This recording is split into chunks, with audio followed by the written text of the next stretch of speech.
Alors là, vous avez parlé en tant que président de la République, mais vous-même, vous incarnez la réussite. Et ce que vous voulez savoir aussi beaucoup de jeunes, c'est si vous deviez leur donner quelques conseils personnels. Comment êtes-vous arrivé à la réussite? Qu'est-ce que vous pouvez leur dire? Mais moi, j'ai travaillé. Alors, il faut énormément travailler. Il faut avoir de la chance. Mais la chance, ça se tente. Hein. Je serais fou de vous dire que j'ai pas eu de chance.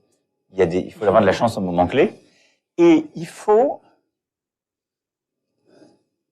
J'ai parfois dit, et je crois que c'est clé pour faire ce que je fais aujourd'hui, mais je crois que c'est très comparable avec un entrepreneur.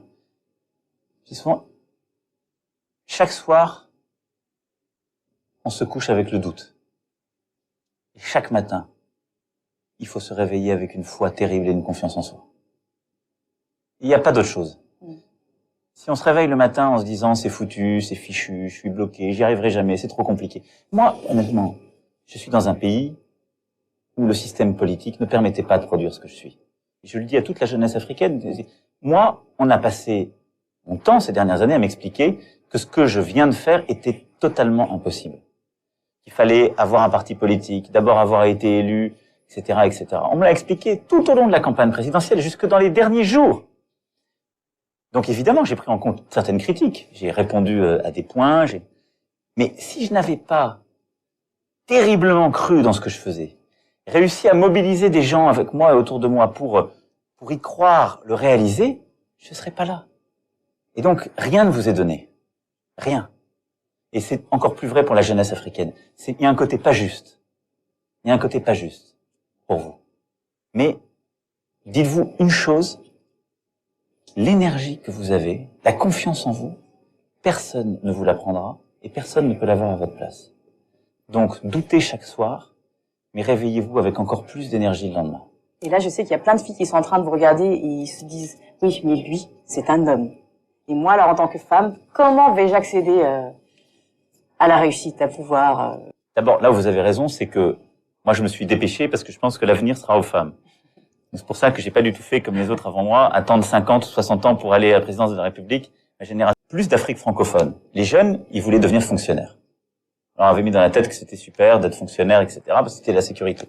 Il y a 10 ans, en France, vous faisiez tous les sondages, les jeunes voulaient aller soit salariés dans des grands groupes, soit fonctionnaires. Pareil. Sécurité. Faites un sondage aujourd'hui en sortie d'école en France, ils veulent tous devenir, une majorité veut devenir entrepreneur. Parce qu'ils veulent changer le monde. Ils veulent changer, ils veulent choisir. Les jeunes veulent choisir. Et l'entrepreneuriat le permet. Là où vous avez totalement raison, c'est qu'il y a des ratés. Et là-dessus, chaque société a son rapport à l'échec. En France, on est très mauvais avec ce sujet-là. Moi, je l'ai souvent dit, la France a 2 problèmes, et c'est particulièrement vrai d'ailleurs. Ça touche particulièrement les diasporas qui vivent en France, ou les jeunes qui sont issus de l'immigration qui ont ce problème au carré. La France, c'est un pays où on n'a pas le droit d'échouer, et c'est un pays où on n'a pas le droit de réussir trop bien.